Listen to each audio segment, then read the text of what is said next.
modern agriculture, as already Manuela told us. But their impact extends far beyond controlling pests. They pose a significant threat not only to the environment, but also to the health and safety of farmers, nearby communities and society as a whole. Farmers, who are at the heart of our food system, are often the most exposed to these harmful chemicals. Despite providing one of the most essential resources for our society, they frequently work without adequate protection, putting their health and even their survival at risk. Shockingly, these workers can unknowingly carry pesticides home on their clothing, exposing their families.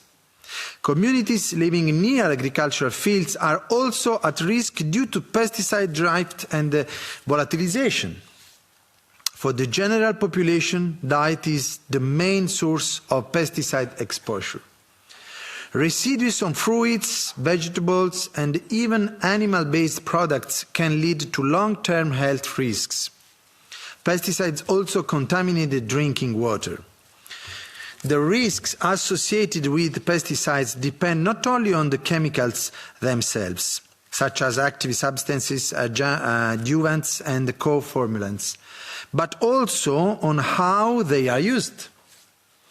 The frequency, volume, and method of application, as well as the type of crop and soil, all play a role in determining the level of exposure and potential harm. Germany, France, Spain, and Italy account for the highest volumes of pesticides sold in the EU and are also the top 4 agricultural producers, as you know. However, pesticide use is not just a European issue, it's a global crisis. Every year, 385 million people in agriculture suffer from acute pesticide poisoning, with 11,000 deaths reported. Europe records 1.6 million cases. As part of European Green Deal, the Farm to Fork strategy has set ambitious targets for 2030, as you know. A 50% reduction in the use and risk of chemical pesticides, 50% reduction in the use of the most hazardous ones, at least 25% of EU agricultural land dedicated to organic farming. These goals are reinforced by the Vision for Agriculture and Food that Manuela already mentioned, which aims to create a more sustainable and resilient farming system.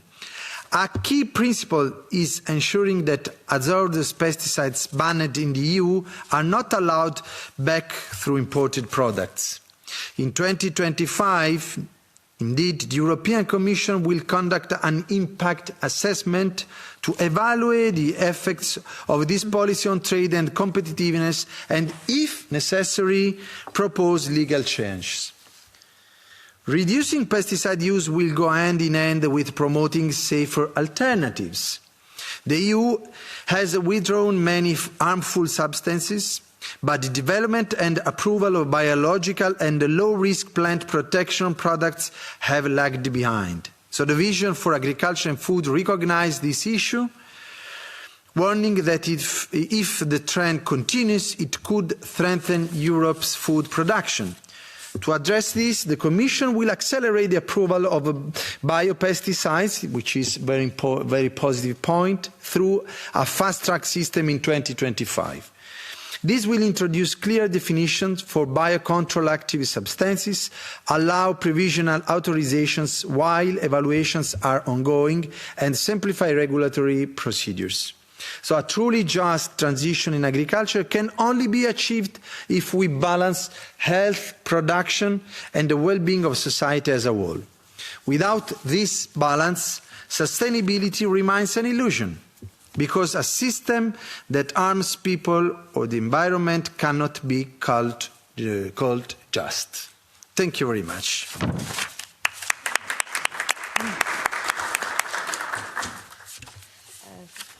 Thanks a lot, MEP Nardella and MEP Ripa, for your commitment and to this issue and your sense of urgency and your very clear framing of the issue that we are discussing today. My name is Annelies, as already announced. I will be facilitating this session today. Without further ado, we will go to our first speaker. We are a bit delayed in the program, but we will work around that.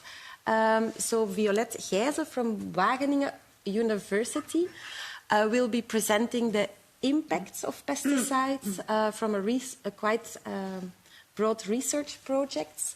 We also have a presentation, so that's the first test to see if presentations work. Violette, you have the floor. You have 10 minutes. Oh, I was told I have 15, yes, but it would be nice if... We are trying to shorten it. Okay. Yeah, thanks for the invitation here. I will show you something about pesticide residues in the European environment and in people. It is the first and until now unique assessment we have done in Europe across matrices and in 10 different European countries to see what we are talking about. What are the real pesticide residues we find?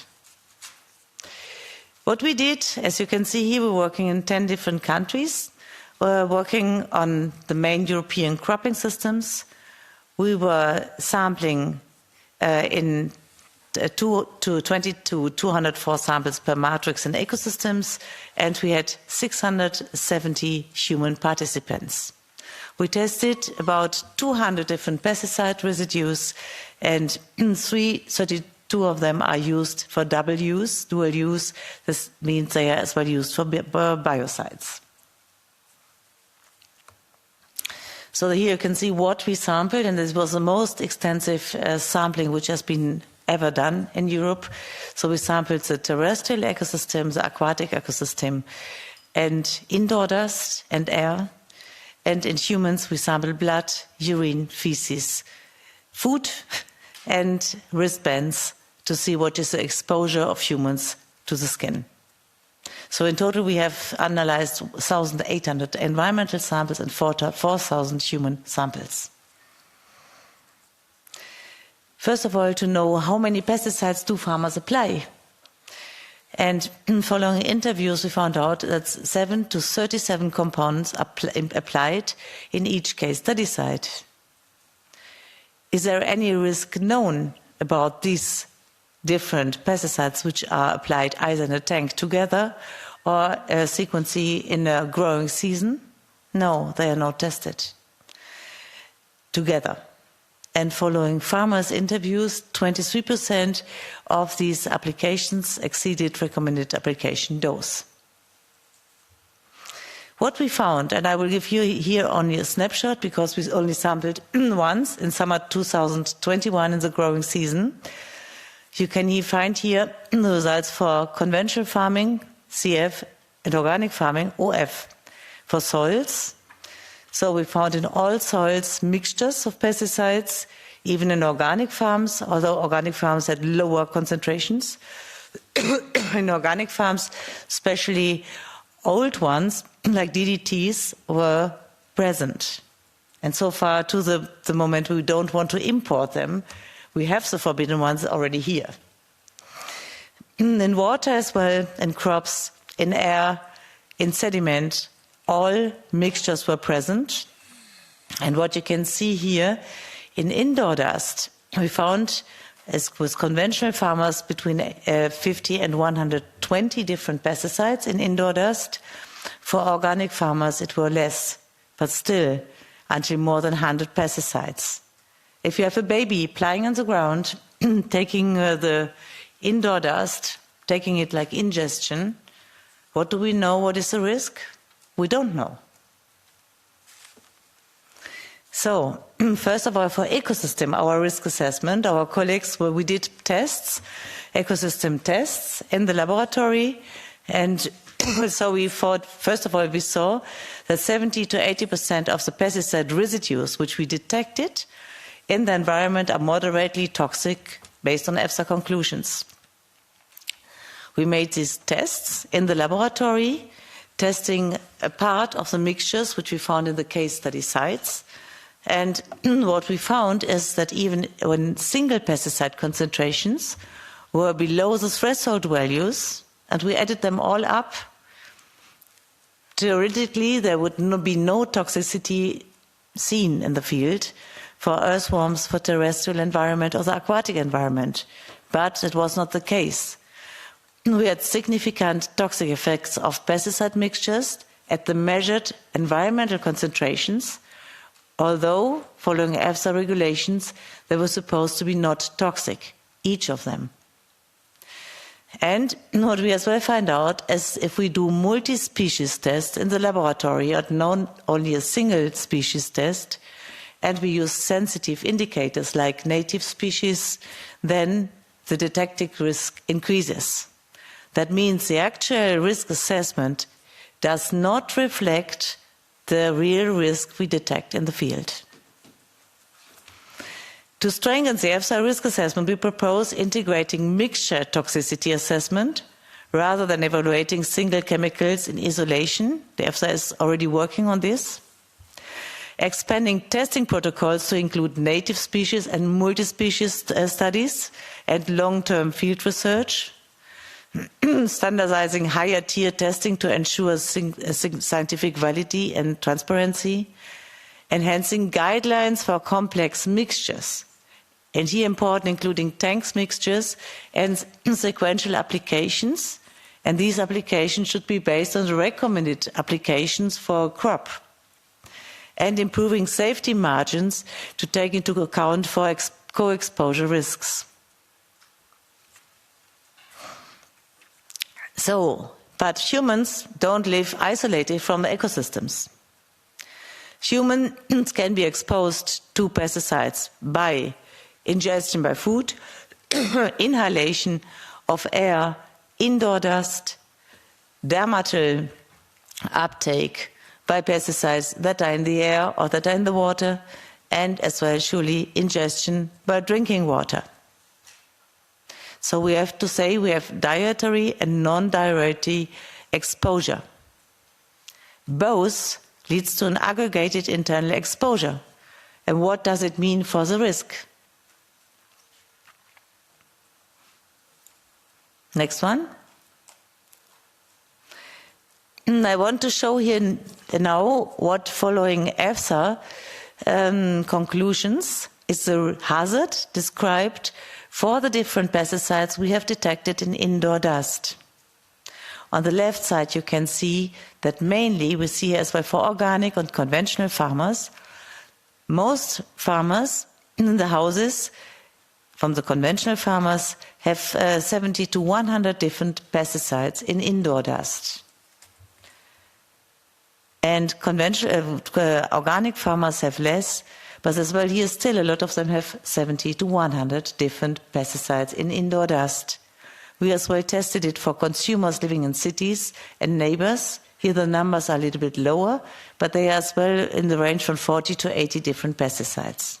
You can imagine that we will never be able to test all these combinations of the pesticides we detect in indoor dust on human health risk. Therefore, we here focus first of all to look what is a hazardous description. That means what is the potential toxicity of these substances.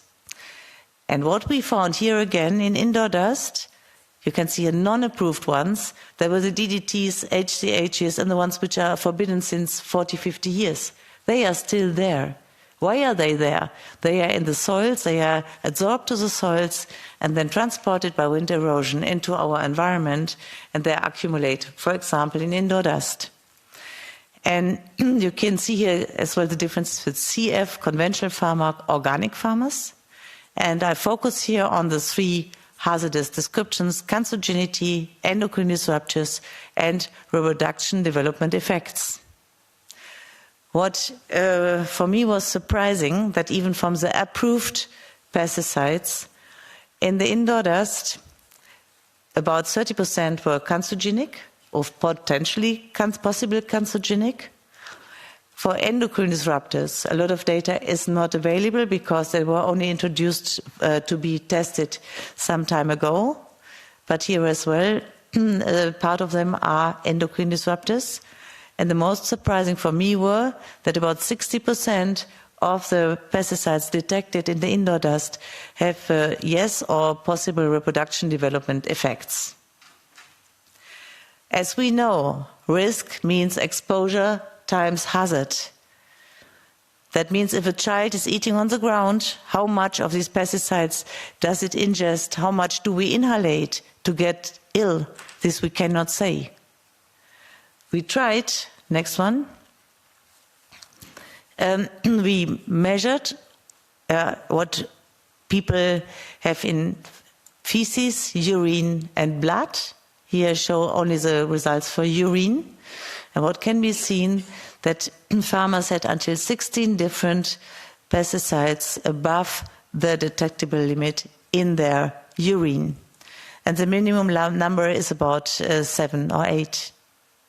Here you can see the differentiation between the different countries. Netherlands is here on the top with the highest amount of number of pesticides in urine.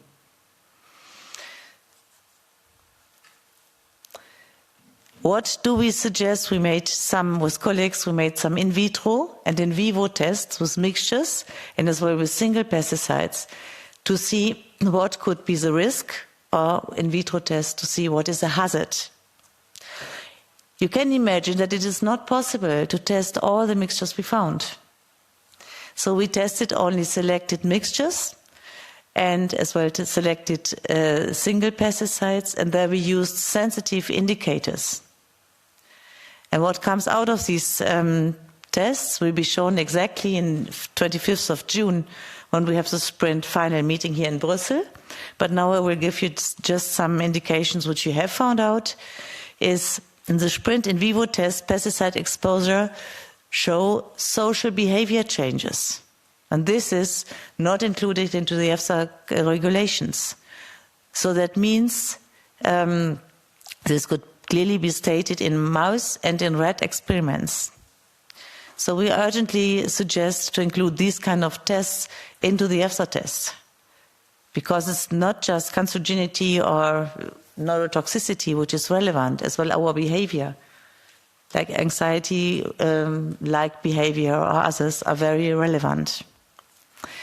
In the sprint in vivo tests, we saw that so-called safe doses even showed effects. So that means we strongly recommend to increase safety factors to lower exposure thresholds where safety values are missing or showing that there are problems, although these doses seems to be low or safe.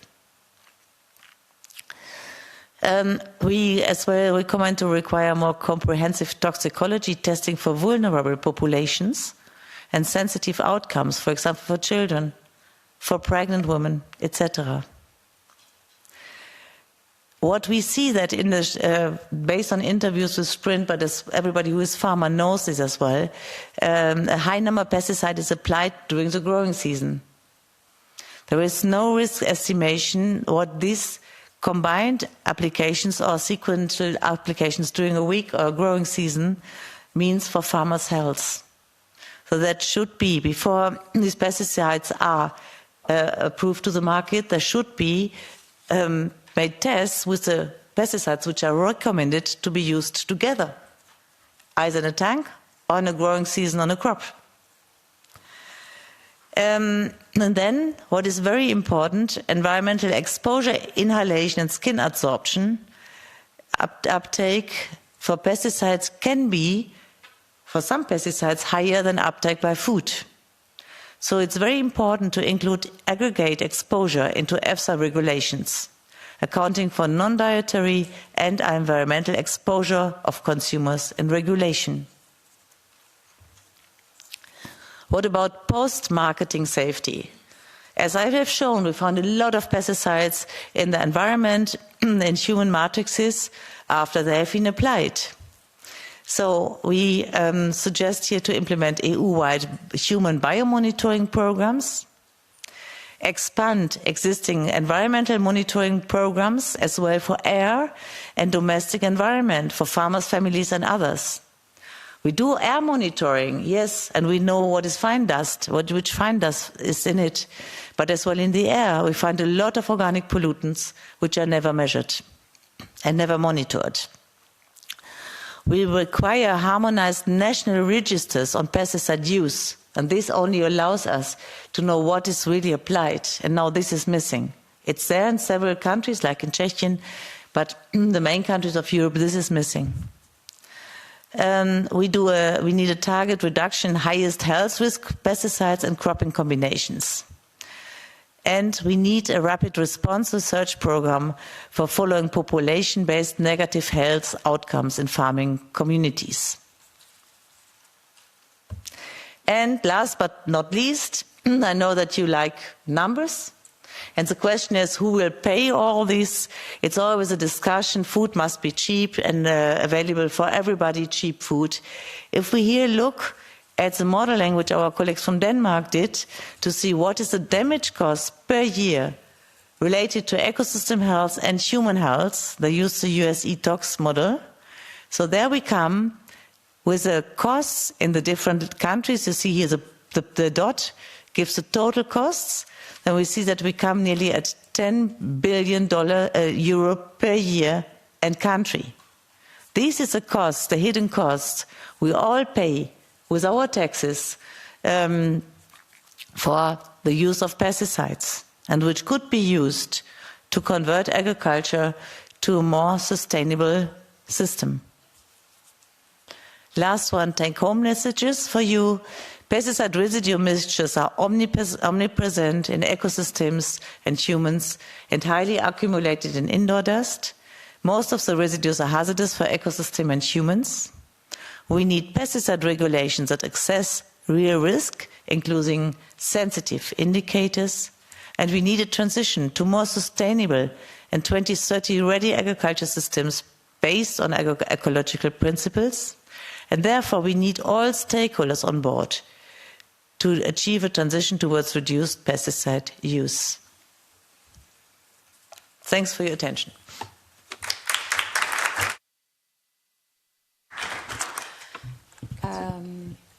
Thank you very much, Violette. This was really a wake-up call.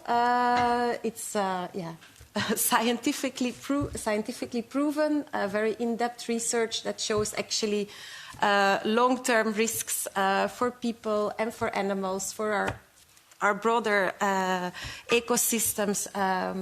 So I think we have had this. I've heard this wake-up call. Also, thank you very much for bringing in proposals for solutions on how to improve measures. So we have solutions. There are things that can be done here at European level, at different levels. So yeah, let's also work with that. Even if the SUR was abandoned, there's still a lot that can be done with the current framework. So yeah, thank you for opening this up and for the work that you do. So we have, we're going to focus on solutions now, which we know are already around and already being practiced by several actors. So our first speaker will be Romain Nardella from the Institut Agro from Dijon. I will let you shortly introduce yourself as well. You will also have 10 minutes. You also have a presentation. I'm checking if that's okay. Voilà. So you have 10 minutes. Okay. Well, thank you very much. So my name is Romain Nardella. I'm a researcher in Institut Agro Dijon in France. And I'm going to talk about the economic feasibility of pesticide use reduction in the arable sector, and I'm going to base my presentation on evidence from the French DEFI Farm Network. So, as we've seen just before, pesticide use impacts health and the environment and induce costs to the society. That's why policies were implemented in the EU, and now the target of reducing by 50% pesticide use was set in the farm-to-fork strategy. Nevertheless, as we can see here on the graph of the evolution of pesticide sales in the EU since 2011 to 2022, despite a slight decrease here starting in 2018, this target seems ambitious to attain, and this objective will be difficult to attain. So why is that? What explains this limited progress? We can cite three main reasons here. The first one is going to be the lack of evidence on the large-scale agronomic feasibility of pesticide use reduction. The second one is going to be the risk aversion to economic loss in farms, and that's the one I'm going to focus on today. And the third one, sorry, just a step back. I had an animation. And the third one is going to be the fear of the possible consequences on agricultural productivity and food sovereignty of pesticide use reduction. So now, first, I'm going to have to give you some insights on how do we achieve pesticide reduction in arable farming. So let's start by talking about crop diversification. We can first, for example, use longer crop rotations. So here, instead of doing a 3-year crop rotation, we can do a 4-year crop rotation. We can also introduce more robust crops into the rotation. So for example, here, instead of growing barley, we can grow triticale. We can also use hardier cultivars, which is, for example, here, if we take wheat as an example, instead of using a quite productive but quite also sensible to pest cultivar Chevignon, we can use another one, for example, the Guastel cultivar, which is slightly less productive, but which is also slightly more robust against pests. All of that can also be done together with the moderation of fertilization, which can reduce pest pressure in some crops. And this can also be done with some more specific practices, such as tillage, and others, such as mechanical weeding, which will, for example, destroy mechanically the weeds that are present in the interranks of the crops. And finally, we can use some biocontrol, which is going to be talked about a bit more later. But the most important thing to understand here is that all of these practices are much more efficient when they're combined. And when they're combined, we've seen in a study that we performed in 2024 in a set of French arable farms, that combining these practices allow these farms to reach pesticide use reduction levels of 20% on average, but that within those farms, 24% of those enabled to reduce their pesticide use by more than 50%. But now this comes to the question that is central to my talk today, which is, does implementing those alternative cropping practices influence farm economic performances? So to answer to this question, we use the French DEFI farm network, which is a network of 2,000 commercial farms engaged in pesticide use reduction, which was created within the Ecofito French National Action Plan. And in these networks, farmers are helped by advisors on the specific goal of pesticide use reduction. The participation by farmers is voluntary. They receive no financial incentives, which is very important because it means that making profit needs to remain one of their most important objectives. And we chose 867 arable farms belonging to 8 farm types from these 2,000 commercial farm types. So we have, for example, farms that grow a lot of cereals, farms that grow a lot of maize, and so on. And within these farms, we looked at the change in pesticide use, here expressed by the treatment frequency index, or TFI, the evolution of gross products, the evolution of gross margin among all of the farm types over time, time being 9.2 years on average. And if we look at that, we see that we can see a reduction, an average pesticide use reduction of 18% in these farms and throughout that time. And we can see, if we look now at 2 metrics of economic performances that were used, first starting with gross product, which equals the crop yields multiplied by the selling prices, we can see that in the same farms and over the same period, gross product was reduced by 57 euros per hectare, which is 5%. And now if we look at the evolution of gross margin, always in the same farms, gross margin being the gross product minus the production cost, we see that it stagnated because it only decreased by 1.5 euros per hectare. But the question, but these evolutions of the economic performances were quite variable across farm types. But the question that raises from that is, are the evolutions in gross product and gross margin observed among the farm types related to the evolution in pesticide use that were also observed among the farm types? And to answer to this question, I'm going to focus on the cereal farms from now on.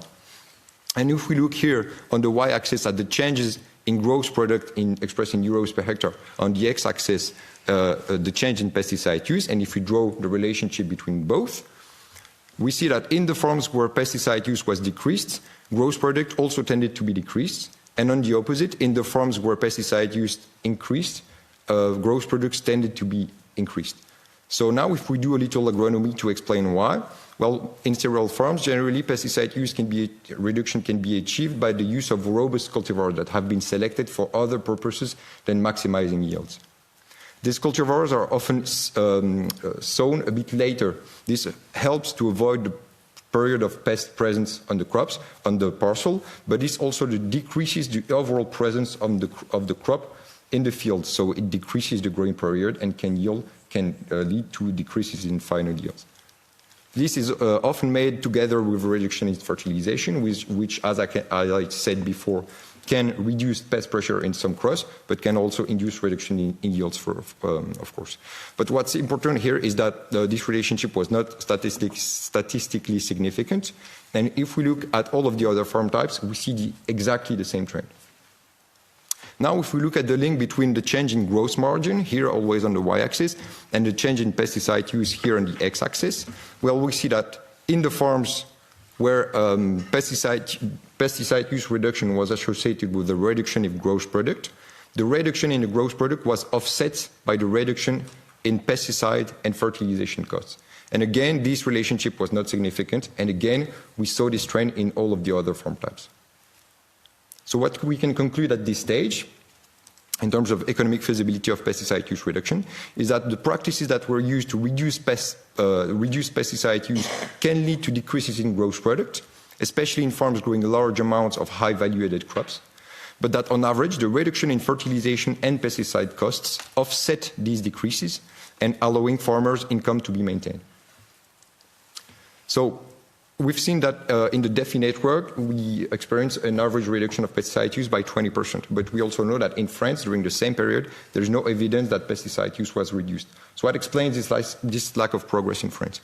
Well, we can first start by saying that pesticide use reduction is possible, as we showed, but it's not easy because it requires a redesign of cropping system by combining cropping practices, which can be quite difficult to do.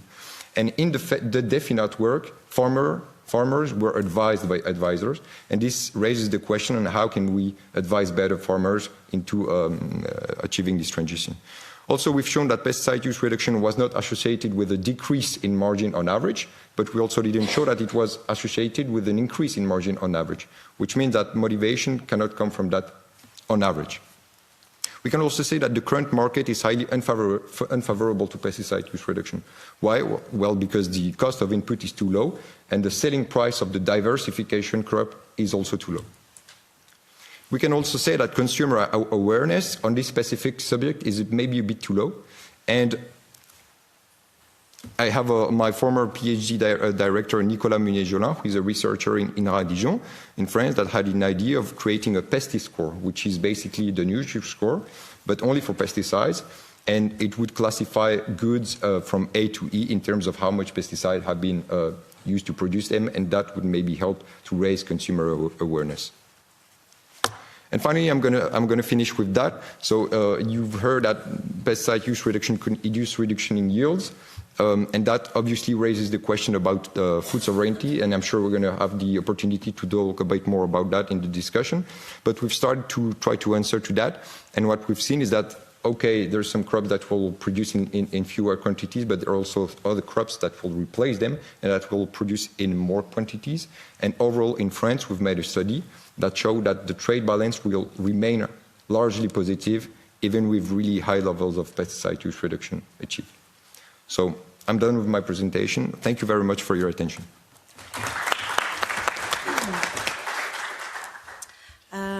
Thank you very much. Very interesting to see how, I think this is debunking some kind of assumption about pesticide reduction very clearly. So thank you for this. And also for giving some ideas on the lack of progress and how then indeed it can be done. We will also have now a very practical example from someone who is leading the way day to day. So we have Géraud Dumont de Chassard, farmer in Belgium, who will explain to us his experience with pesticides reduction. So thank you very much for your for being here. You have 5 minutes. Thank you. So thank you to have me here. I fully agree with my neighbor. with what he said, and it's clearly what we try to do on the farm. It's to use a lot of tools, a lot of small things to change. And so we are 40 kilometers southeast from Brussels, so not far. And mainly we're producing grain, and we have more than 10 crops in the rotation. We have the main crop and small crops to help with the climate or adaptation about the weeds. But like you said, often it's not easy to market them, and we are more on a niche market. So I think we reduce a lot of pesticide, but because we want to, and we find another way to sell our products, or because we think for the future as well, and I think for us. So basically, my father started this journey more than 30 years ago, and he started to just stop to plow. So like this, we were able to, by the time, to improve our soil, to have more health in the soil. Like this, we can start to reduce the amount of fertilizer. After we start to reduce the fungicide. We are still using some, and I think it's a good balance of what we are doing for the moment and the stability in the yields. And now we try to work more and more on that by use fermented plant extracts. So we start a new small cooperative with farmers to produce ourselves our products, because often it's too expensive if you just buy them in a commercial way. So we try to work with other farmers to produce it like this. Some are able to produce few crops to produce this fertilizer. We work with compost tea, compost extracts, but I think we still keep some fungicides, but we, just in case we have difficult years, but one way to stop that, I think it's if we have some insurance from the society. Okay, you have a bad year because it was not easy, but you didn't use any pesticide. Maybe you can be compensated for that. That may be one of the solutions to maintain farm. I think it's just we have to put more nature in the farm, so we use more. We still have hedges. We have some grass strip, flower strip, to have to help some to have more insects to balance the pest one, and I think it's a balance between the production and the cost of the production, and I think that it's more now about the society of what they want, what they are able to pay as well, and not only on the farmers' hands. Because I think we have a lot of solutions, but at what time I think it's still the economics that need to be balanced. About time, if we are good. But if you have more questions after, I think we can. Yes. Go. Yes, we will try to keep some time for questions, even if we started a bit late. So yes, thank you very much for bringing this diversity of solutions. So there's not one easy solution, but it's farmer knowledge, also farmer wisdom that can bring this solution. So very much interesting to see. And also you raised the issue of the price, like who pays, the consumer, society, the farmer, this whole issue of societal costs and offsetting of the costs. So yeah, who takes the benefit? That's then another question that we also have. So yeah, thank you very much. Then we will go into our third let's say, testimony of solution or example of solution. So we see that we have them. Gil Luipaert from the International Biocontrol Manufacturers Association will also give his perspective. Okay. So you also have 5 minutes. Thank you. Thank you. And I prepared a presentation. Yeah. Okay, thank you. Yeah. For next slide, please. So. Thank you for this opportunity, and I don't think there is a further need to say that we need a sustainable way of controlling pests and diseases. And maybe why not working with biocontrol products? Because when working with nature, you can have also effective and sustainable tools to manage pests and diseases.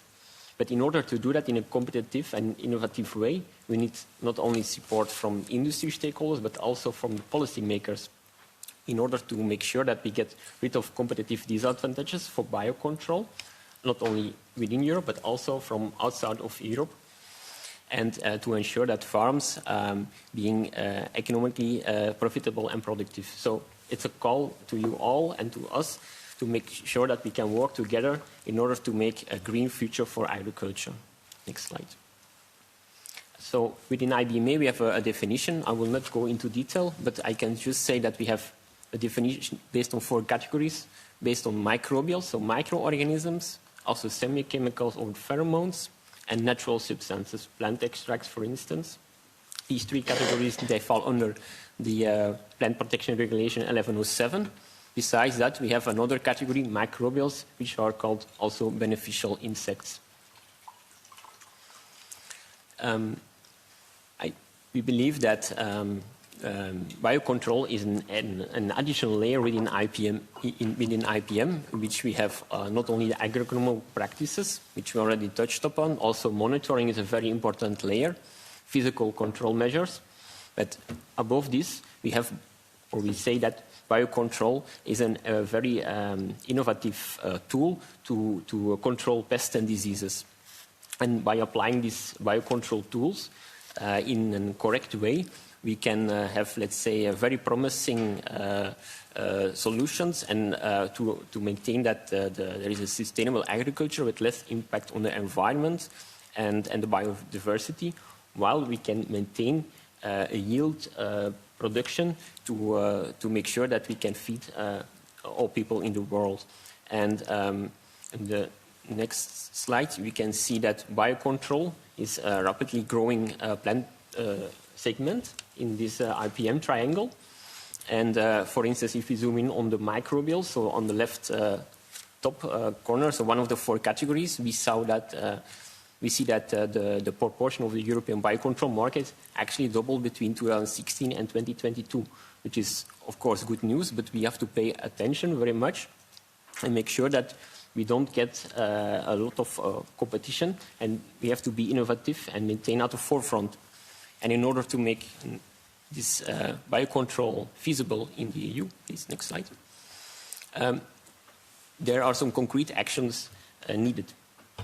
On the short term, for instance, there is a clear need for a harmonized EU-wide definition for biocontrol. This will help us a lot. But also, we have to think about science. We have seen already 2 scientific speakers, and we have to think also about biocontrol and science, because sometimes there is no need to go to the dossier anymore. Therefore, we would like to waive the renewal process for biocontrol products unless there is a scientific need. Further, we also advocate for more facilitate label extensions to make biocontrol products available not only for their specific crop or target, but also to make them available to other plants, other pests and diseases, and to make use of them in a much broader way. On the longer term, maybe there can be creation of a new regulatory framework for biocontrol products. Now I'll zoom in on 2 concrete examples based on viruses, so microorganisms again. We have here the first one is PMV01, which is a vaccine against pepino mosaic virus in tomato plants in a greenhouse. So it's a very specific product, but it works 100%. So it's based on the mechanism of cross-protection, in which the natural defense mechanism is triggered. It was the first mild virus approved in the EU already in 2015, so more than 10 years ago, and it has a low risk. It is well recognized by its peers because it has won a lot of prizes at certain fairs, but it's also well accepted by the growers in the greenhouse because we see that there is already more than 17,000 hectares of tomato vaccinated with this kind of product. And in the next slide, we see what future can bring us. So there are also new innovative technologies available This is, for instance, PA02, which is a mixture of bacteriophages. These are again a type of viruses that are able to control bacterial diseases, and this is a product specially developed to control fire blight, which is the causal agent of fire blight in apple and pear. And the mode of action is actually based on the infection of this bacterium, which is a very devastating disease to which nearly no products are available, and actually it causes the killing of the bacterium and the releasing of new bacteriophages. So with this product, we can also have, let's say, open field applications, so we don't have the specific niche for greenhouses or specific small crops, but we can also go to the open field. This shows clearly that there is innovative technologies in biocontrol available for farmers. So in the next slide, I'll come to my take-home message, in which we can say that there are the number of biocontrol products is increasing in the EU, which is, of course, a good news, but we have to pay attention to be at the forefront and to be competitive with other regions in the world, as we see that the legislative framework is getting more and more complicated, and therefore we see that there is a clear need for immediate simplification. With the main point, I think, is the biocontrol definition that will help everybody in this field, as well as some corrective measures, and then for the longer term, maybe the creation of a new regulatory framework for biocontrol. So thank you for that.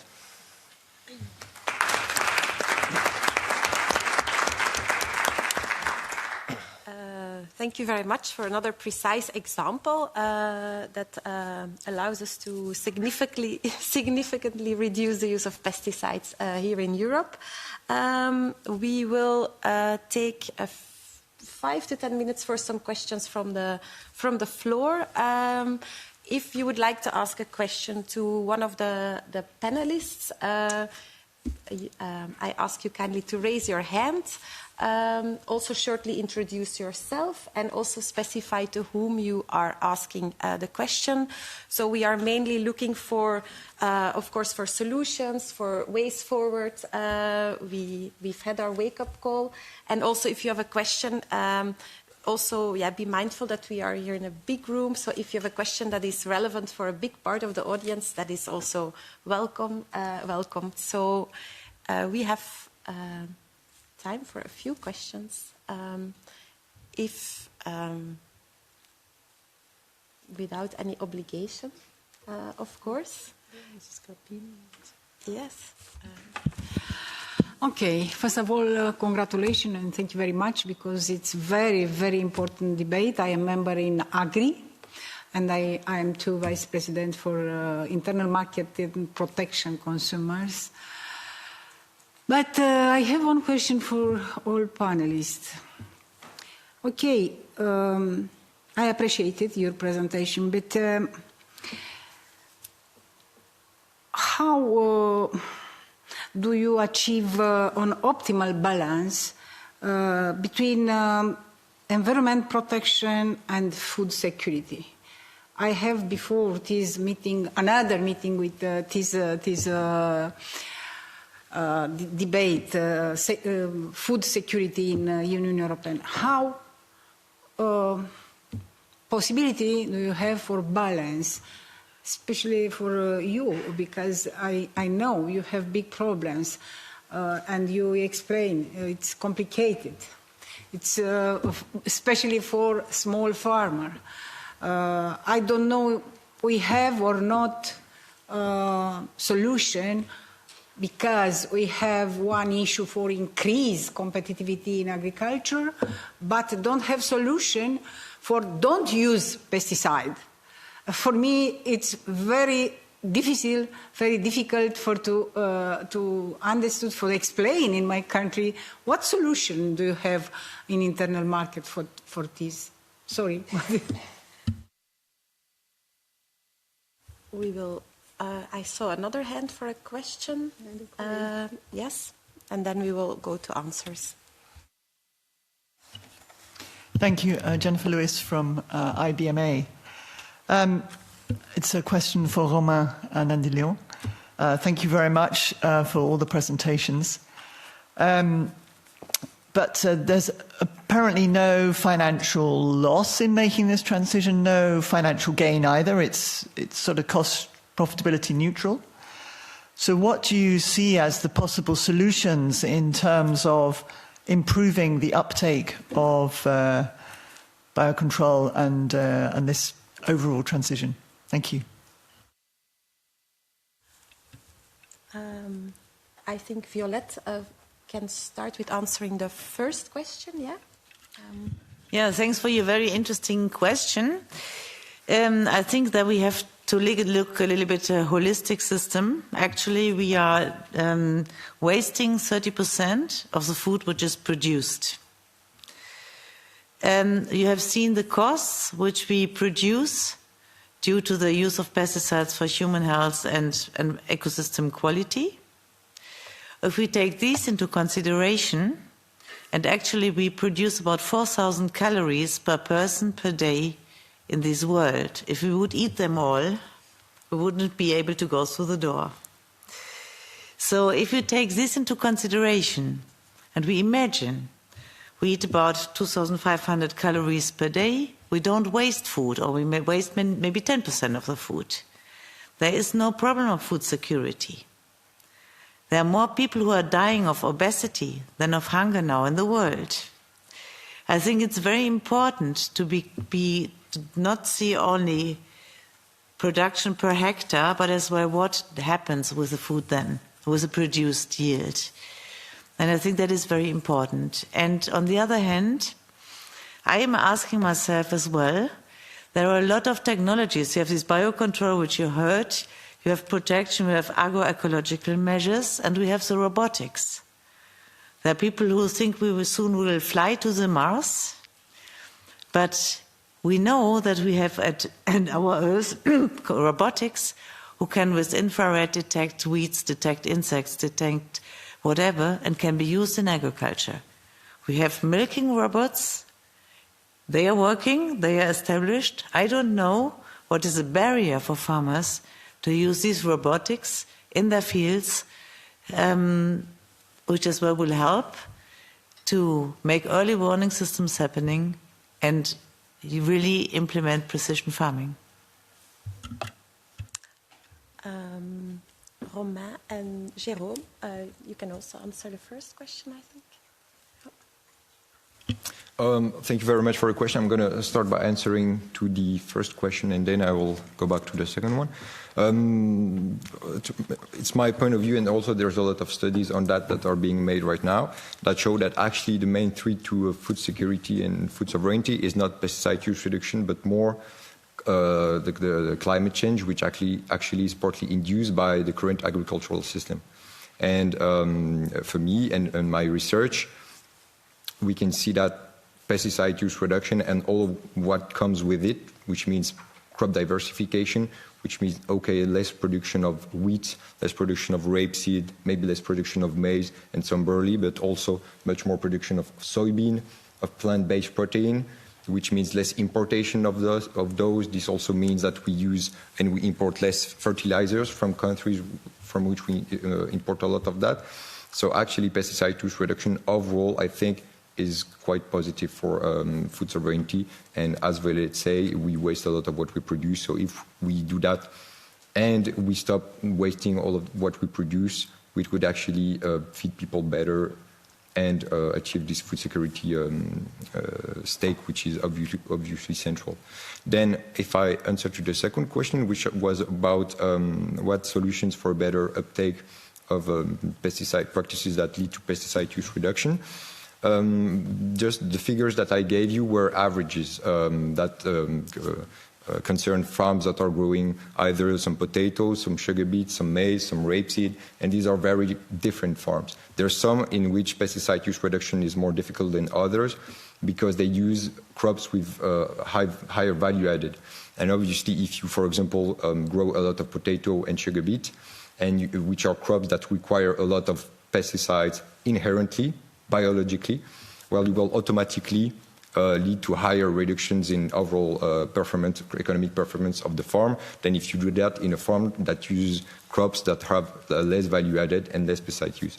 But on average, that's what's happening. But still, we need to find a way to embark the farmers into this transition. And also, as I said, it's possible, but it's very complicated, and that's why it was a success in the DEFI network farms, because they're advised a lot.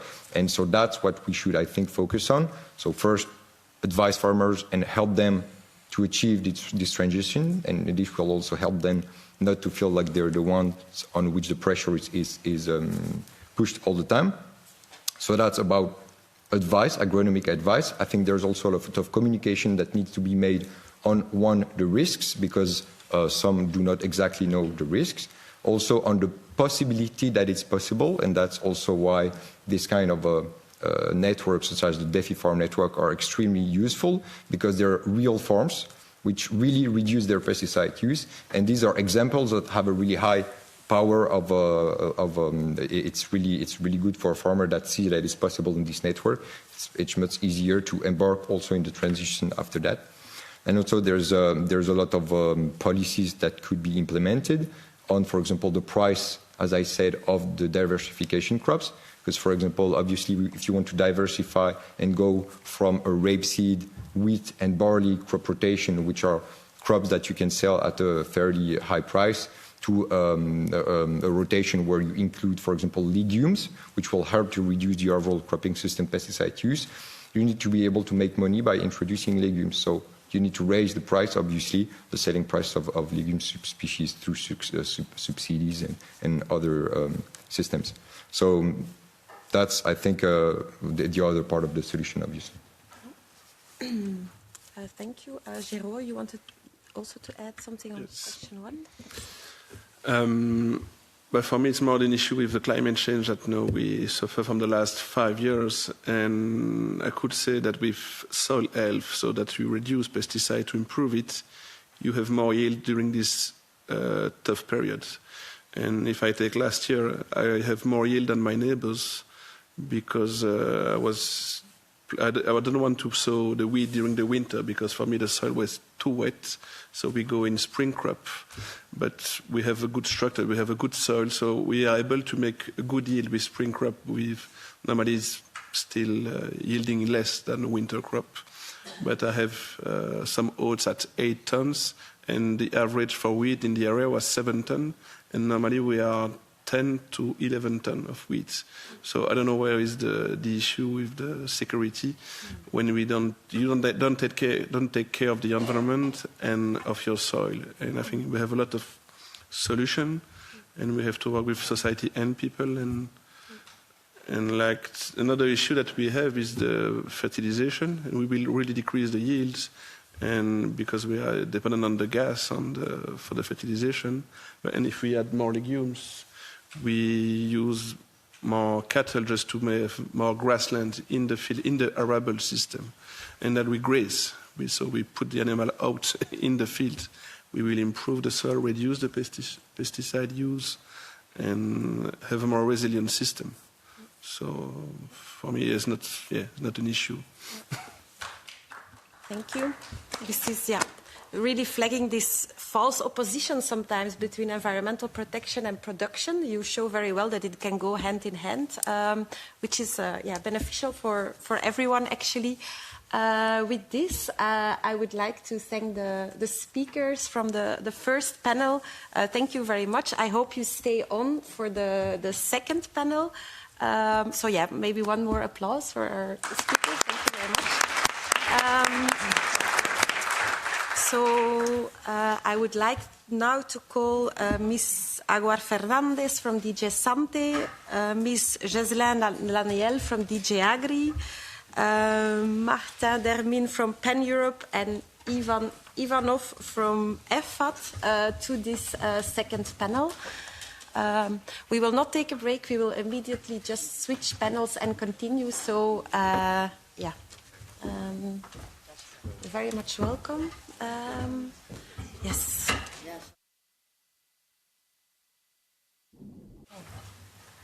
Hi, welcome. Hey, thank you very much. based in Ireland. I need to leave at 10 to 6.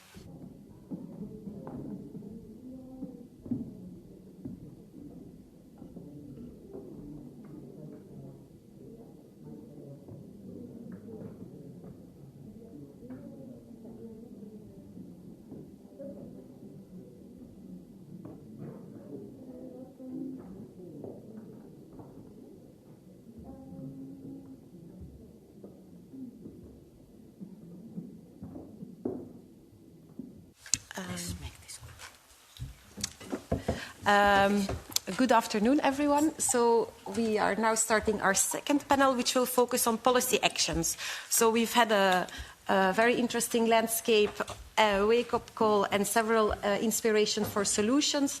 Of course, solutions need an enabling policy environment. So we will give the floor first to Ms. Aguar Fernandez from DJ Sante to maybe share with us a little bit more what policy measures are...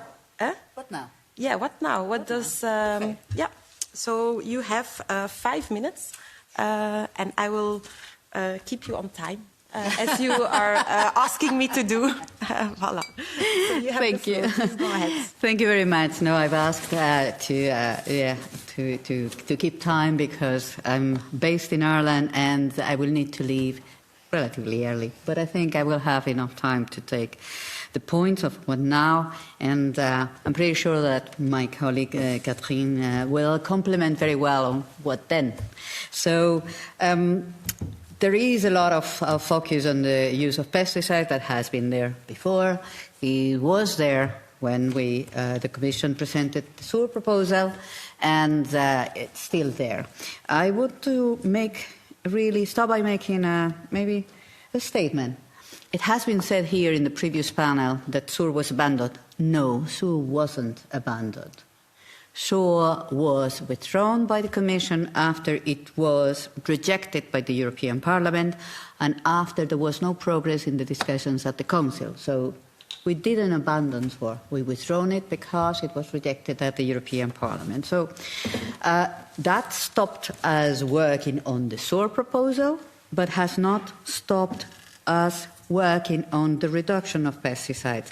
So what we have been doing now is focusing on SUD, which is the previous legal base, the existing legal base, and what we have now in our hands to progress in this joint or ambition and goal of reducing the use of pesticides, which I'm pretty sure that everybody around the table shares. So what have we done? Those concrete steps in that direction have been done through different strands, and I will discuss, or I will mention a few of them now that we have in our hands in DG Santé, but also it will be complemented by other things that are being done at different corners of the Commission, because we're not working on this in isolation. On the contrary, we're working hand on hand.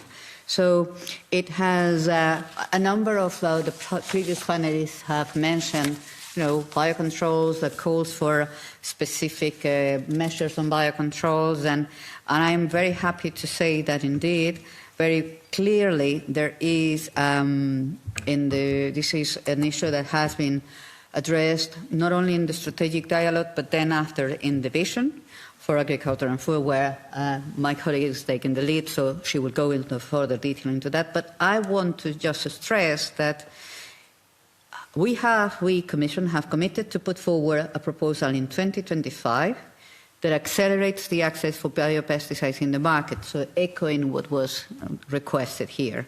It will provide a definition of biocontrol active substances.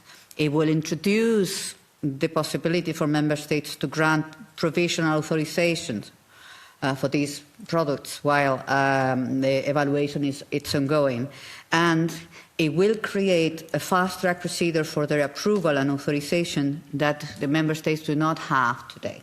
So this is something that has been put on writing. It's, black and white is there. But this is not the only thing that we are doing.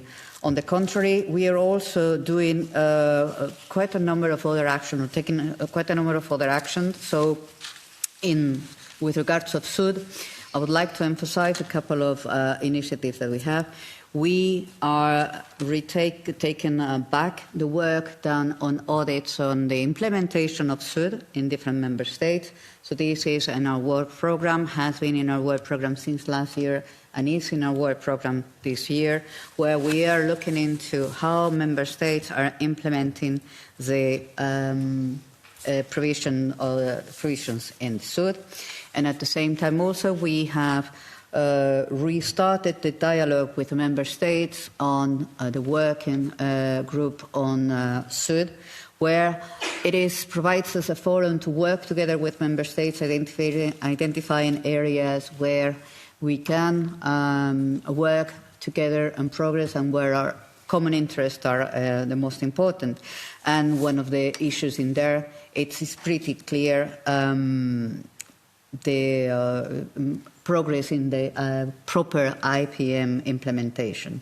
So those are things that are happening now.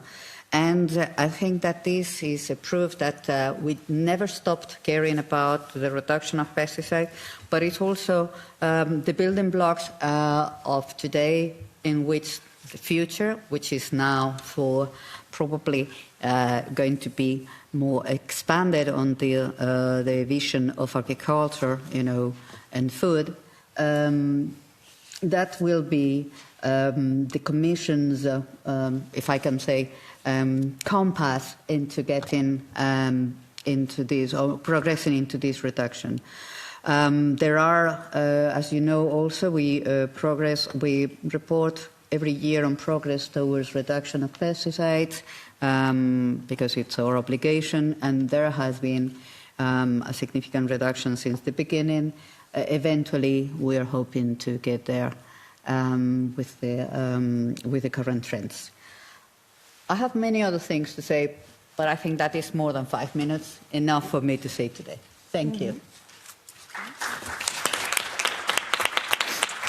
Thank you very much. So, very nice to hear that the implementation of the food and pesticides reduction is very much on the agenda of the Commission. So, yes, let's see where that takes us. I see that there are several measures with organizations who've organized this session. We've published a roadmap for the phase-out of pesticides, and I see that some of these ideas are also taken forward by DG Sante, so that's really great.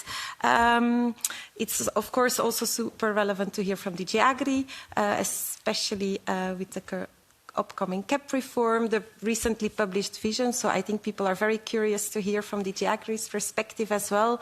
And maybe also if you've read our roadmap, any reaction to that is also very much welcome. So yes, you also have. So thank you very much, Annelies. Thank you for inviting me to this important and timely, as you say, event. As you suggested, maybe a couple of words on the vision and what's in the vision about pesticides, but just let me remind why a vision on agriculture and food that was published on the 19th of February. It has been clear that in the aftermath of farmers' protests, as well as the polarization of the debate in 2024 in particular, but of course it happened earlier, that it was very much needed to find a different way of working and to further engage, because the transition of our agriculture and food systems is necessary, and to do that you need to work with the stakeholders, including the farmers, and not against them and not without them. So we've built on the outcome of the strategic dialogue, which brought together 29 representatives of the food chain, from farm to consumers, non-governmental organizations, retailers, food industries. And what is in the vision from a general point of view, and what are the two main messages in the vision is that, first of all, we need a different approach to succeed in delivering the transition of our food system, working together, creating more buy-in, more alignment between the key players of the food chain. And to do that, of course, we want to work with the key players of the food chain. So as policymakers, what we are doing in the vision is that we identify the way we see the sector in 2040, building on what was in the strategic dialogue. And we identify the policy areas in which we think this will be important to deliver as policymakers, to support farmers and the key players of the food chain. And we don't say the vision is not an action plan with targets and deadlines. That's different maybe from the farm to fork strategy, though the direction of travel is still there, meaning we are still committed to deliver the overall ambition of the European Green Deal. It's mentioned in the vision, but we want to work in a different way to make the sector more attractive, and I'm not just talking about agriculture there, more attractive, more competitive, more resilient, but also working hand in hand with nature. So it's not nature against economy or social, it's doing everything together, which of course is much more difficult, but this is what we have to do. When we look at what is in the vision on pesticides, in fact, there are many references and several initiatives. I don't want to be boring with a long list. Maria Pilar has already mentioned some of the key initiatives in relation, in particular, to access to innovation, though we already have a lot of solutions, as it was demonstrated. We still need innovation and equip our farmers with innovative approach. Hence, the work on biopesticides, as well as more generally how we improve, accelerate the access to market of innovative and or low-risk product. But the vision refers also to the necessity to reward better the work, the good practices of the farmers, both not just with public support, starting with market-based incentives, as we call them. So we say that we will work on nature credits, carbon credits, which are market-based incentives that can help to reward better through market tools the work of the farmers and the fact that they deliver ecosystem services. We, of course, don't forget the CAP. The current CAP is already integrating, though we can always do a better job with the CAP. I'm anticipating some of the criticism that probably we will hear today. So we already have a number of elements in the current CAP, in the CAP strategic plan, which are interesting. In addition to the good agriculture practices, we have more than a quarter of the land, the EU agricultural land, subject to support specifically requiring reduction or more sustainable use of pesticides in more than 22 member states. So we think we should build on that, and that's why in the ongoing impact assessment of the next agricultural CAP that we are working on, we're going to look at how we can do a better job in offering a toolbox to farmers who want, on a voluntary basis, to improve their production system and their practices, de-risk also the change of practices and systems so that they can deliver, in particular, on the reduction of the use of pesticides. You will have seen also that we mention in the vision a more bottom-up approach as a general principle, and we have introduced a non-farm sustainability compass that was called in the strategic dialogue report a benchmarking system. We found this was not necessarily clear. I'm not sure that on-farm sustainability compass is clearer, but at least the idea there is that we work together. We don't have a precise idea of exactly how we are going to do that, but basically the idea is, can we work? We've seen that there are many systems, private and public, but mainly private systems, that are measuring the sustainability of our food system and more specifically our farming system. And so this is a bit of a Far West. We would like to make sure that here there is robust methodology to measure. So it includes pesticides, but not only. Every element of sustainability, the 3 pillars, economy, environment, and social.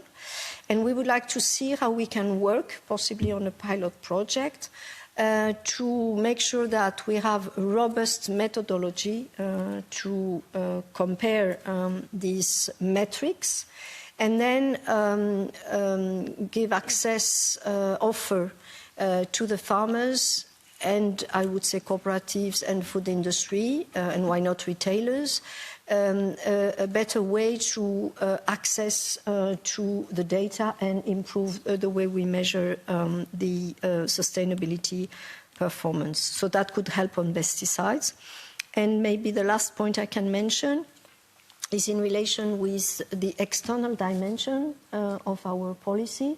The European Union is a major global key player, meaning that we are both exporting and importing agricultural product and food, and we want to make sure that we have better alignment of our standards on the international stage. So basically the idea is to make sure that we take measures to avoid that we import product with pesticides that have been banned in the European Union.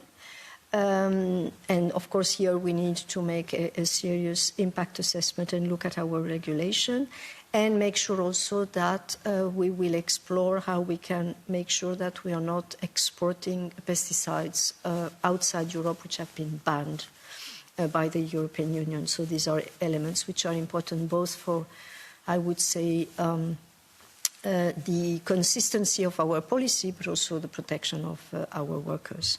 And with this, let me conclude saying that we look forward to working with you to design, to operationalize the vision, because as I say, this is not a top-down approach. We've indicated some policy areas in which we want to work, but to make it happen, we want to work with you all. Thank you.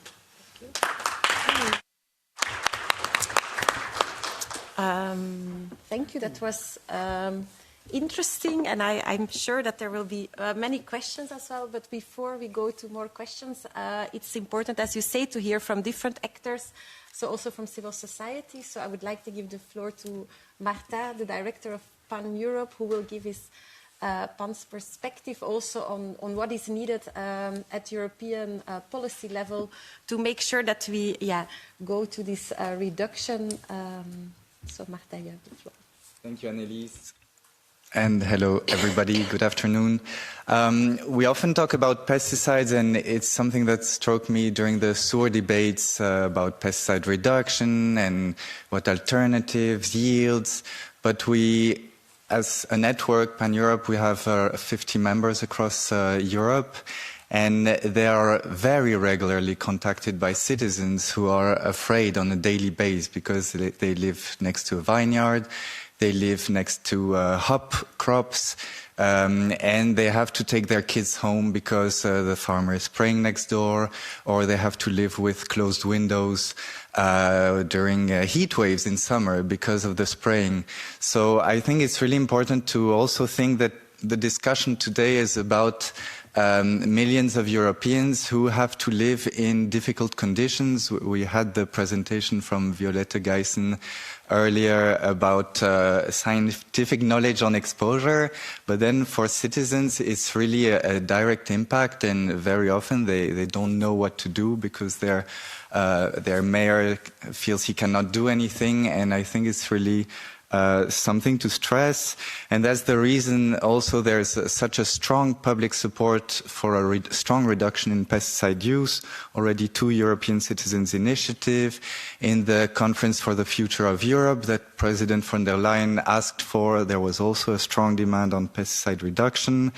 And as mentioned earlier by Annelies, we had this roadmap that 90 environmental, health and human rights NGOs signed and sent to the Commission to ask for a gradual pesticide phase-out.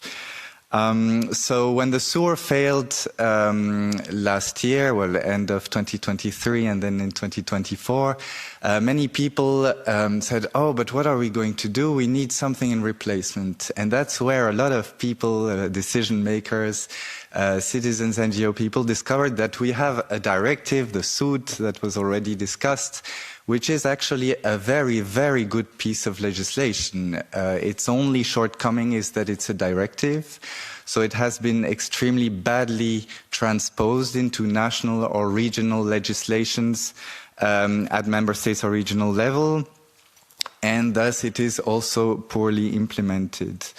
I just want to give you a few examples with the SUD. If it were properly implemented, cities would all be pesticide-free. We had Dario Nardella, who used to be the mayor of Florence, which is a pesticide-free city in Italy.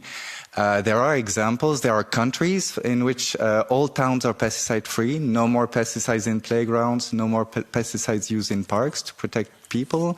But this is already something that is in the SUD and that is mandatory. In the same way, synthetic pesticides others than biocontrol or low-risk pesticides would not be allowed anymore in Natura 2000 areas or over groundwater protected areas. So the SUD is a very strong piece of legislation, but the problem is that it is badly transposed and poorly implemented. So today with the previous speeches, we heard that we really need a system change. We need to move from cure to prevention. And we have enough, maybe not enough, but we already have a lot of scientific and empirical knowledge showing that alternatives exist, alternative systems exist, and that they allow for a drastic cut in pesticide use. We heard Géraud saying earlier that he doesn't use insecticides anymore. This is one of the amazing things with arable farmers who start implementing real integrated pest management, high-level IPM.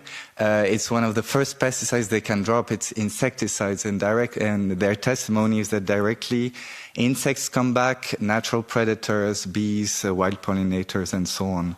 So these alternatives exist, but we also think that the EU has to play its role in leading with a trajectory for farmers, a clear long-term trajectory, not something that changes from one legislature to the other. So now we have the vision for agriculture and food. And the vision has, in our view, we see it as positively that they promote biocontrol. Biocontrol is part of the solution, but it is not the only solution. As Mr. Nardella said, we need system change with integrated pest management where biocontrol is included in a system change.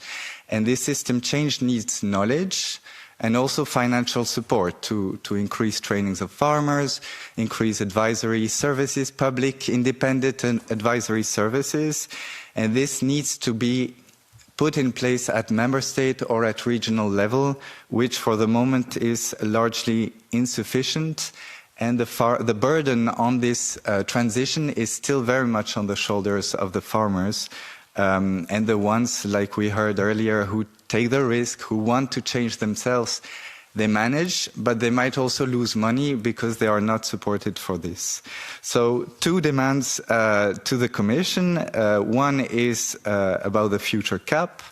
we really need this future cap or eventually an additional specific transition fund to be focused on helping farmers, training farmers, supporting them through maybe insurance schemes, as Madame Gélin said, by de-risking the change. It's something very important. We also positively welcome the fact that it's important to include the whole food chain, but we very much need to make sure that farmers are not, again, the one bearing the cost, and that all actors play an important role.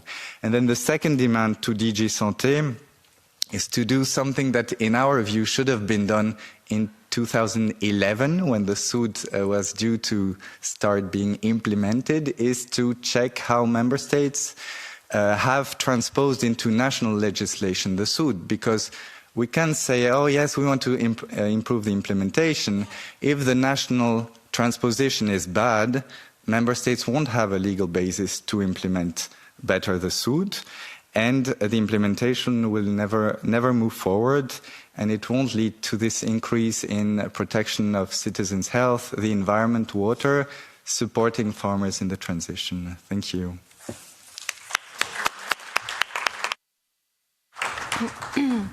This sounded all very possible, and yeah, let's hope that we can not sit here again in 4 or 5 years and saying again, let's hope for implementation. I also appreciated a lot that you talked about healthy rural livelihoods. This is an issue, I think, also for Europe. Like farmers live in the countryside, and we want to live there. We want to be able to have our kids there in a healthy way. So I think that's also something that can foster this depolarization. There's a perspective that we haven't heard yet today, which is also a very important one, which Ivan from EFAT will bring to us, which is the farm workers' perspective and their views on what we need from European policies. So Ivan, you also have the floor.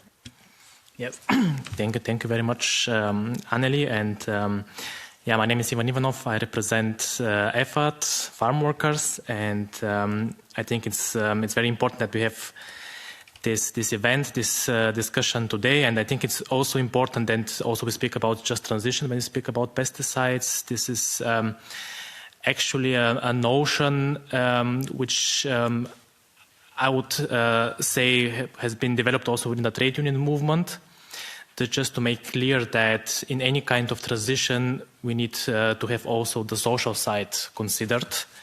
Social consideration incorporated into the transition alongside the economic and environmental ones. And this is also very important to ensure also the acceptance of this transition. And that's why also I'm happy that we have also the just transition notion in the title. And yeah, I'm here to present more the perspective of workers, let's say, and to look, let's say, at how to shape the just transition out of pesticides from farm workers' perspective, from the workplace perspective. And I think I would like to make 3 main points in my intervention. First one, yeah, making, let's say, something which I would say it's like the reality check. What's the situation with the situation on the ground? We have actually as at European but also at national level legislation on occupational safety and health, but when you see how it's enforced and with the level of compliance, we see also a lot of problems also related to how pesticides are used and handled also by workers. We have in the regulation on occupational safety and health as main instrument the risk assessment in the workplace, but we see that unfortunately that it's quite often not conducted. We see, unfortunately, that's also, let's say, reports we receive from our member organizations, which are also on a daily basis on the field, that workers are not properly trained, not properly informed how to handle, how to use pesticides. We have, let's say, on the enforcement side, we have the labor enforcement authorities, but we see that they're also very much understaffed, that quite often they don't have the capacity in terms of knowledge, in terms of equipment also to understand the problems of farm workers also and to implement some immediate remedies. And we have quite often, unfortunately, also cases where protective equipment is not provided. We have at the same time also research saying that also, let's say, the protection function of protective equipment might be also overstated. So this comes together. And on top, we have also, especially in the agricultural sector, a significant share of migrant workforce. And we know that they are very much dependent on their employers in terms of work permits, residence permits, but also accommodation, work contract. They have also poor knowledge of their rights, poor command of the language in the country of work. And for that reason, it's also important to see, just to bear in mind this reality on the ground when we develop policies, and to see how we can also provide remedies, protection, better protection for these workers.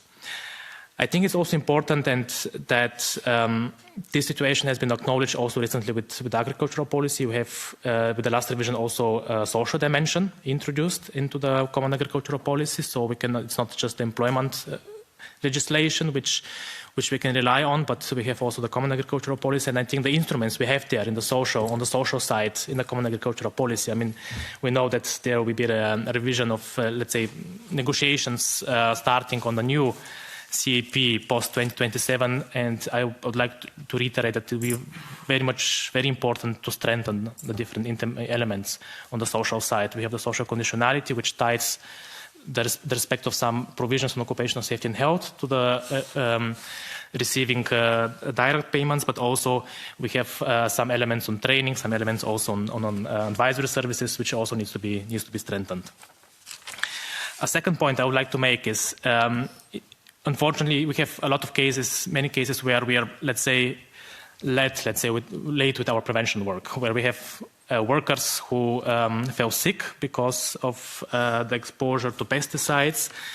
And I think it's also a matter of justice to provide, let's say, proper recognition of occupational diseases and also proper compensation for these workers. This is currently not the case. First of all, we have a lot of occupational diseases which are linked to pesticides use, which are not recognized as occupational diseases in many countries by the social security system.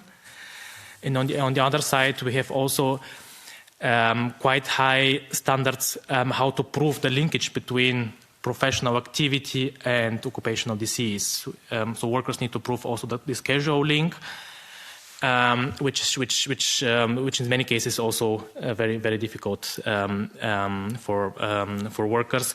That's why actually EFAT has been advocating for many years to have so that any worker has a right to certificate documentation of the pesticides used during their work activity, which will tremendously facilitate also the recognition and proving the linkage between the professional activity and occupational disease, and will provide for some justice. We'll do some justice and provide for proper compensation of in the cases where we are too late and workers have fallen sick because of pesticides exposure. And last but not least, and I will speak with the language of occupational safety and health, we have actually let's say in the occupational safety and health regulations, we have a particular hierarchy of measures when we have risk at the workplace. And surely we have the technical, the administrative, the protective equipment, but actually what comes first is the substitution, elimination of risks. And that's also, let's say, in the long term, something which we need to work on, how we reduce pesticides, how we make alternatives available. And this is also a matter of health, also for the farm workers, and that's why also EFAT is supporting the campaign on pesticides reduction. Thank you very much. Thank you, Ivan. Yes, this is a perspective that we hadn't heard so much today yet, but indeed very important and brings us additional arguments in favor. Ms. Aguar-Fernandez agreed to stay to take one more question. So thank you very much. So we can take a few questions, and if someone has a question for our representative from DG Sante, then this is the moment. This is a unique moment. Violetta, I will give you the privilege. Yeah, thanks. I have a question for both from DG Sante and DG Agri. It's very good. I hear with pleasure that you are making action to reduce pesticide risk. But I see I'm a little bit afraid that what I'm seeing now in agriculture is that plastic is replacing herbicides. Especially in organic farmings, you see these so-called biodegradable plastic, which is then transported together with the pesticides into the air and is all over as well. So I would just, it's not pesticides which is about, but it's about agricultural protection, plant protection, let's say like this. And there is nearly no regulation on this in this moment. And I just would like to warn a little bit that this plastic will not be the next pesticides. And I would appreciate it if the European Commission could think about how to as well guarantee and make risk assessment related to this plastic use in agriculture and the microplastics people are exposed to in the farmers' houses and all over where this plastic mulch is applied and as well in the food chain. Violetta, that was more a comment than a question, in my opinion. So yes, that was just. I don't know whether you have some plans to. And indeed, you're right. It is not considered because it's not regulated under plant protection legislation, but it's an interesting comment and worth further reflection. Thank you. I saw one more question there in the back. First question for DG Sante. Thanks to the EFAT colleague for bringing up the issue of record keeping.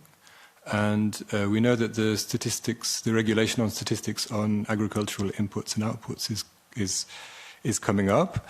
So how is that? That was already an obligation for farmers to record what they use on which parcels. And how is that progressing? Can you update us on that and how the member states will be able to move the information from the farmers to their administrations and then to the Commission, so we can get a proper assessment of how effectively reducing pesticides? Thank you very much for that question. Indeed, you know that one of the problems we have currently is that we do not have our data that we have for are scarce. There are not really data on use. The only data existing are data on sales, and those are aggregated data. They're not by substances. So indeed, that makes the issue of indicators very difficult, and therefore the Commission worked on this new SIO regulation where we are going to have in the future, it's starting next year, and we will have in the future we hope to have in the future good data that are really reflecting the use of the different substances by different crops and the like. So the records, as you have mentioned, there is the obligation, there is an obligation of keeping records on the products that are used, but these records are not, there's not the obligation to have it in an electronic form. However, it is true that many member states have already put in place electronic systems that are capable of gathering this data at the national level, and this is where we are counting with member states. Member states, competent authorities, the statistic competent authorities are gathering this information already in some member states. They do have, Denmark is one of the examples. Spain was taking steps for doing that so they are moving from records in general to make records electronic and therefore immediately available. And there is a lot of work done by our colleagues in ESTAT together with the competent authorities in the member states, so these electronic records that are at the national level then they can be transmitted and compiled and used at the European level. And that will provide us, hopefully, with a much more accurate and complete and robust information than to work on indicators. Thank you. That's the current status. So if I'm not mistaken, and I think I'm right, SIO, as we call it, will enter into force next year. Thank you.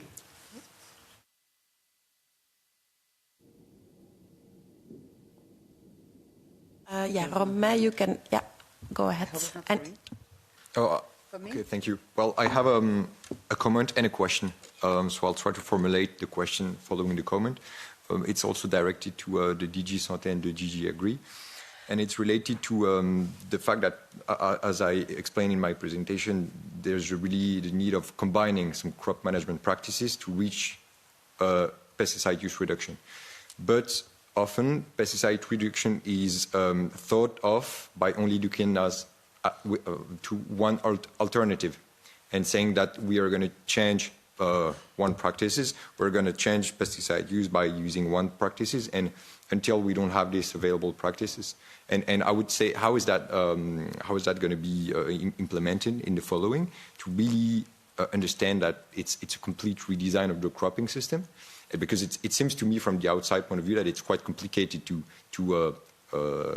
brought that into policies, and so that's my question: how this implementation of redesign of multiple cropping practices is going to be implemented? I'll give the floor to my colleague because I really should have left 10 minutes ago. But anyway, my point is here, I think that there is an important stakeholder that is missing in this dialogue, which is member states.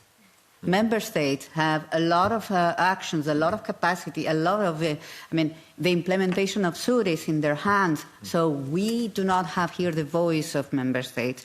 And I think that we both jumped at your comment because we don't see this as, this is not about substitution.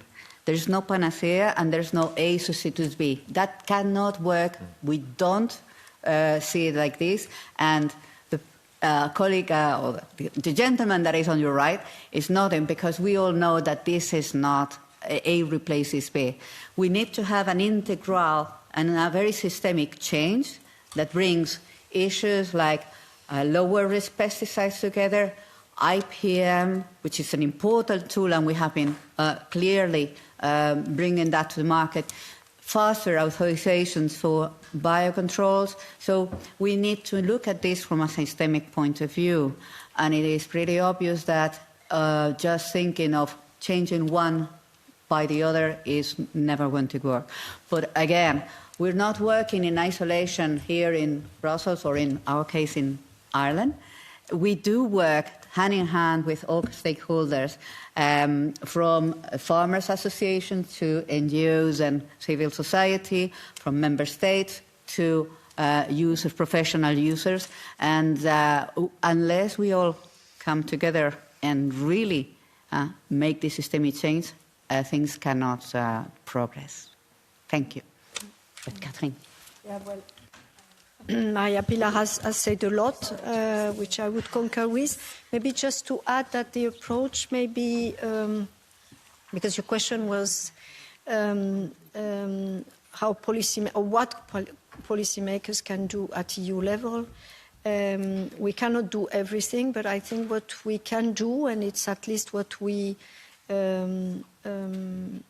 indicate in the vision, is that we can improve what I would call the toolbox that farmers have access to help them when they want, obviously, to change their production system and reduce the use of pesticides.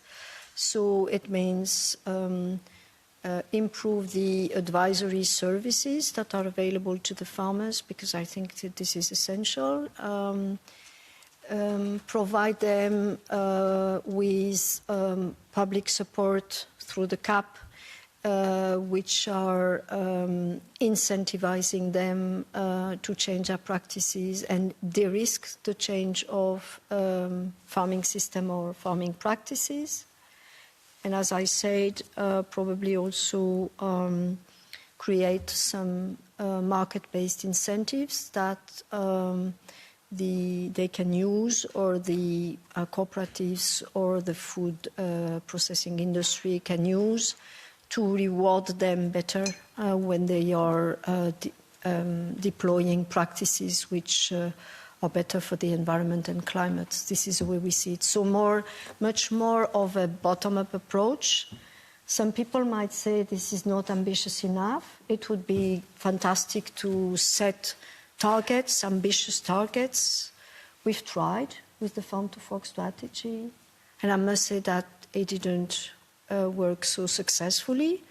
So let's pursue the work on this, but in a different way, providing more incentives, support, financial support, technical support to the farmers. A dimension that has not been mentioned is also the social dimension. In general, changing is not something which is easy. We all know that in our personal life. So we need also to integrate that. Not easy for policymakers, but we need to integrate that. So that's why this approach where we would use a more incentive-based approach and discuss, engage with the stakeholders so that they don't feel they are just doing it because they have to do it or because the law has decided to do it, though we need the law. Obviously, I'm not saying that we don't need the law, but make sure that they identify, from their perspective, what's in it for them, and considering all the three dimensions of sustainability, so not neglecting also the social and the economic dimension of this transition, meaning if you want an economic player to adopt new practices, new production system, new business model also, you need to also make sure that there is something in it for them. So I think that's also what we are working on. Thank you very much. I want to thank the panelists from this second panel. And we are now going to the closing remarks. I will first give the floor to MEP Ripa, who has been one of the hosts of this event, for which we again want to thank you. I give you the floor for the closing remarks. Thank you very much, and thank you also very much for conducting so well the panels. So that was a great work you did.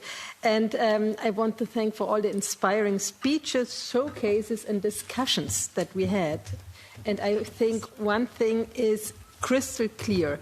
The common agricultural policy for the next term needs a different approach, as DG Agri said, a systematic change, as DG Sante said, and we need to work all together in order to phase out the synthetic pesticides for the environment, for human health, especially also the health of farmers, and for the long-term sustainability of our food systems. And here we need an approach conciliating the traditional farming methods that rely heavily on pesticides with nature.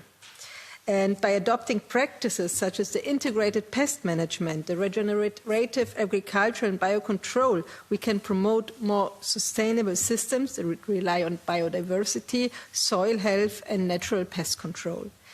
That this is possible, and farmers would that this is possible showed our event today. And I would like to thank again all panelists and also the Commission for being so present today. And I'm looking confident into the discussion on the next common agricultural policy. It is possible, our event made it clear, that our agriculture can be more sustainable and thus more resilient.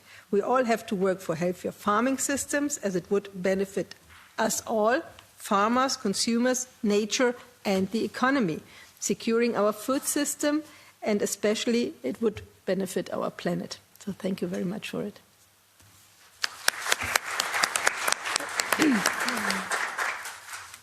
Thank you so much. Marta, what is your perspective on the session we just had?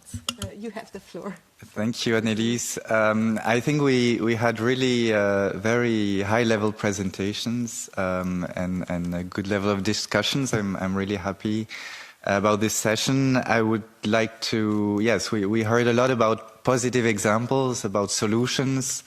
It's true that as Pan-Europe, we raise awareness a lot on the toxicity of pesticides, but we are always very happy when we can talk about solutions. I think another positive thing, we didn't mention it yet, is that on last month or in January, there was the publication of a Eurobarometer saying that 80% of the European citizens are in favor of the CAP, of strong public support to our farmers. I think this is really important also to give us yes, more energy to transform this cap.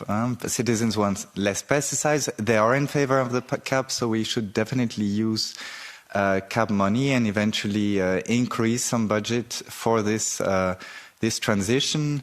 As we heard today, the farmers, we have empirical, we have scientific knowledge showing that strong reduction of pesticide is possible. But then we see that the policies are lagging behind the implementation of the SUD. The cap is not supporting sufficiently this transition. So it's really important that that with all this available scientific knowledge that we tried to bring to the Commission, the Commission uses these solutions to really promote the transition. A just transition. Again, I think what's really important is that we treat well our farmers. Farmers produce our food, which is the basis of our health. And it's important to have happy farmers families as well, happy farm workers who do not, in the end, as they do too much for the moment, bear the burden of the transition. I think the Commission partly got the message, but we will also work in that direction with the farming community. Thank you for your attention.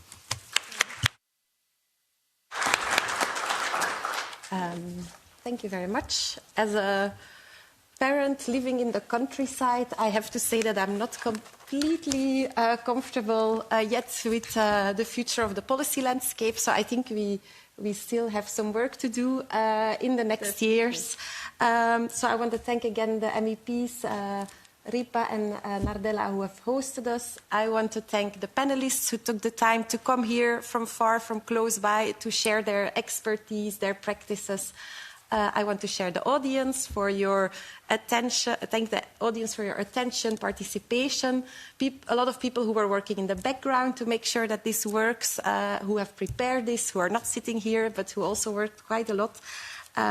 So yeah, let's keep working together in this next cycle to reduce pesticides and come with some better results in a few years. I wish you a pleasant evening and thank you for having been with us until the end. Good evening.